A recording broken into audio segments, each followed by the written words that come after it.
wabarakatuh. Perkenalkan, nama saya Asni Pakaya. Saya adalah guru pendidikan agama Islam di SMA Negeri 1 Limboto, Kabupaten Gorontalo, Provinsi Gorontalo. Saya adalah mahasiswa PPG Daljab Batch 3 yang diselenggarakan oleh LPTK-IAIN Sultan Amai Gorontalo tahun 2022. Saat ini saya sementara melaksanakan PPL 2 dengan RPP 3, judul materi Pernikahan dalam Islam. Selamat menyaksikan. Assalamualaikum warahmatullahi wabarakatuh. Waalaikumsalam warahmatullahi wabarakatuh. Alhamdulillah, syukurillah, Allah saya ajarkan ya. Sebelum memulai kegiatan di siang hari ini, silakan untuk berdoa dipimpin oleh satu orang. Silakan. Oke. Baik, sebelum kita memulai pembelajaran kita pada siang hari ini, marilah kita berdoa menurut agama dan keyakinan kita masing-masing. Berdoa, mulai. Oke, baik. Pembelajaran kita hari ini adalah tentang pernikahan dalam Islam. Tapi sebelum kita mulai pembelajaran, apakah di sini sudah hadir semua? Sudah ya? Sudah hadir semua ya? Hadir semua. Kita akan masuk di pembelajaran tentang pernikahan dalam Islam. Kira-kira di pembelajaran yang sebelumnya adik-adik pernah mendengar materinya? Iya. Apa sih pernikahan? Sesuatu yang dilakukan oleh dua orang, yaitu perempuan dan laki-laki. Sebelum saya masuk di materi, ada Google Form yang sudah saya bagikan. Silakan diisi dulu. Saya ingin mengetahui sejauh mana pengetahuan adik-adik tentang materi ini ya. Jadi silakan. Baik, saya akan tampilkan untuk materi hari ini. Jadi pembelajaran kita hari ini tentang pernikahan dalam Islam ya. Tentang pernikahan dalam Islam. Dan ini adalah pembelajaran kita, ini adalah menganalisis dan mengevaluasi tentang ketentuan pernikahan dalam Islam. Tadi sudah dijelaskan bahwa pernikahan salah satu yang wajib hukumnya bagi yang mampu. Tujuan pembelajaran kita hari ini yaitu adik-adik mampu memahami apa sih sebetulnya nikah itu ya. Tujuan dari nikah itu, kemudian hukum daripada nikah itu. Tapi sebelum kita masuk, saya buat kelompok dulu. Jadi kelompok 1, coba hitung 1, 2, 3. 1, 2, 3. 2. Oke. Tolong diperhatikan tiap-tiap kelompoknya. Manusia akan hidup dalam dua alam, dan dunia dan akhirat. Kemenangan di akhirat dan kemenangan di dunia adalah sesuatu yang tidak bisa dipisahkan, bagaikan dua sisi mata uang yang tidak akan. Kalian sudah mengamati materi yang sudah ditayangkan melalui video pembelajaran tadi. Maka tugas kalian sekarang adalah merumuskan kira-kira tujuan pernikahan apa, kemudian pengertian pernikahan apa, kemudian berikut hukum pernikahan. Silakan mengunjungi stand teman-teman atau kelompok yang lainnya untuk berbagi informasi tentang apa sih nikah itu, ya, kemudian tujuan nikahnya apa dan hukum nikahnya. Silakan perwakilan yang lain untuk mengunjungi kelompok masing-masing. Silakan.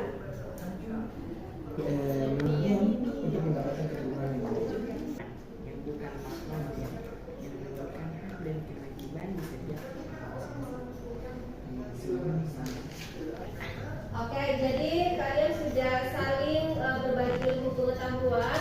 Saya ingin dari kelompok 1 mempresentasikan apa yang sudah didapatkan dari kelompok yang lain. Kelompok 2 silakan mempresentasikan apa yang sudah didapatkan dari kelompok yang lain. Dan kelompok 3 pun demikian, silakan mempresentasikan apa yang didapatkan dari masing-masing kelompok. Silakan kelompok 1.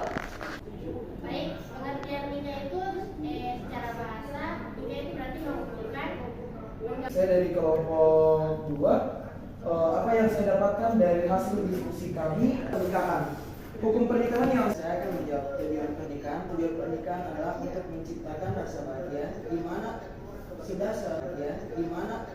sudah seharusnya suami istri saling memberi kasih sayang serta perasaan aman satu sama lain. Menikah membuat kita mendapatkan sahabat atau pendamping hidup yang di dalamnya dipenuhi oleh kasih sayang dan perasaan cinta. Oke, tepuk tangan dulu untuk kelompok satu.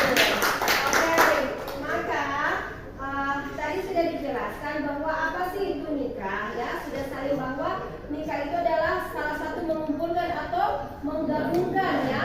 Kemudian menurut undang-undang, ya, menurut undang-undang tahun 1971 bahwa pernikahan itu adalah ikatan lahir batin antara dan wanita. Sebagai tujuan pernikahan, ya, salah satunya adalah apa? Mendapatkan keturunan. Iya, mendapatkan yang salah satunya adalah keturunan yang soleh dan soleha. Sesuai dengan hukum daripada pernikahan, jadi hukum pernikahan itu salah satunya adalah mubah. Mubah itu artinya adalah diperbolehkan untuk menikah, ya. Kemudian ada makruh. Makruh itu sesuatu yang bagi yang belum berhak untuk menikah, artinya dia belum balik, masih di bawah umur 17 tahun, dia tidak berhak untuk menikah. Tetapi kalau sekarang diatur dengan undang-undang, itu di atas 17 tahun baru wajib menikah. Kenapa? Karena hukum menikah haram itu yang pertama kita menikahi orang tua, ya. Ibu kandung dilarang untuk dinikahi, ya. Saudara kandung, apa lagi? Sepupu tidak bisa karena masih ada keturunan saudara dengan ayah, ini tidak bisa. Kemudian sunnah, apa itu sunnah? Ya, menikah itu butuh planning, butuh rencana dan butuh sesuatu. Dari pemahaman ini ada pertanyaan tentang pernikahan? Silakan. Oke, silakan. Baik, terima kasih atas kesempatan yang diberikan Ibu. Saya ingin bertanya berkaitan dengan pernikahan. Nah, bagaimana dengan orang? Oke, ada lagi? Ya, silakan. Baik, terima kasih atas kesempatannya. Saya ingin bertanya mengenai tadi salah satu tujuan dari pernikahan yaitu untuk menghasilkan keturunan yang saleh dan soleha. Nah, kembali ke realita di masa sekarang, saya melihat bahwa ternyata sekarang banyak public figure yang mulai ingin child free kalau kita tahu, atau tidak ingin memiliki anak. Dan kira-kira kalau dalam Islam kita menikah tapi tidak ingin memiliki anak, kira-kira bagaimana itu? Oke, terima kasih. Tepuk tangan dulu, ya. Ini bagaimana dengan artis, ya? Contohnya Rina Nose, ya. Dia tidak ingin memiliki keturunan, tapi dalam beragama itu haram loh. Karena kenapa? Dilarang kita tujuannya menikah, kemudian kita tidak diberi sesuatu yang akan membahagiakan. Tujuan kita menikah itu salah satunya adalah keluarga, ya, mempunyai keturunan. Nantinya insya Allah kita ke depan ada warisan yang akan kita tinggalkan di anak kita. Jadi haram nanti pemikirannya seperti itu. Jadi tujuan menikah itu supaya mempunyai keturunan soleh dan soleha. Berarti kalau orang berpikiran seperti itu haram, termasuk haram, ya, karena dia menikah itu daripada dia zina hanya melakukan menentukan kewajiban saja, tapi tujuannya luntur, ya, karena tidak ingin punya anak. Kenapa dia memberikan statement seperti itu? Karena terlalu banyak yang kapan punya anak, ya, kapan menikah, ya. Dari kalian jangan tanya begitu, ya. Kamu belum ada keturunan, kapan punya keturunan, kapan menikah? Masalahnya ini umur sudah lebih tua, lebih, kan tidak bisa. Nah, kita menjaga psikologi orang itu, ya. Baik teman-teman, saya akan menyimpulkan untuk materi hari ini yaitu tentang pernikahan. Jadi pengertian nikah yaitu menurut syariah nikah akan dia menghalalkan pergaulan antara laki-laki dan perempuan yang bukan mahramnya, yang menimbulkan hak dan kewajiban masing-masing. Kemudian menurut Undang-Undang Nomor 1/1974, pernikahan ikatan lahir batin antara seorang pria dan wanita sebagai suami istri dengan tujuan membentuk keluarga atau rumah tangga yang bahagia dan kekal berdasarkan ketuhanan yang Maha Esa. Kemudian untuk tujuan pernikahan itu yang pertama yaitu untuk memenuhi tuntutan naluri manusia yang asasi. Kemudian yang kedua yaitu untuk mendapatkan ketenangan hidup. Yang ketiga yaitu untuk membentengi akhlak. Kemudian yang keempat yaitu untuk meningkatkan ibadah kepada Allah Subhanahu wa taala. Yang kelima untuk mendapatkan keturunan yang saleh, dan yang terakhir yaitu untuk menegakkan rumah tangga yang islami. Kemudian hukum pernikahan itu ada 5. Yang pertama wajib, kemudian yang kedua sunnah, ketiga makruh, keempat mubah, dan yang kelima haram. Oke, terima kasih. Oke, sebelum kita tutup, mari kita mengisi RKPD tentang materi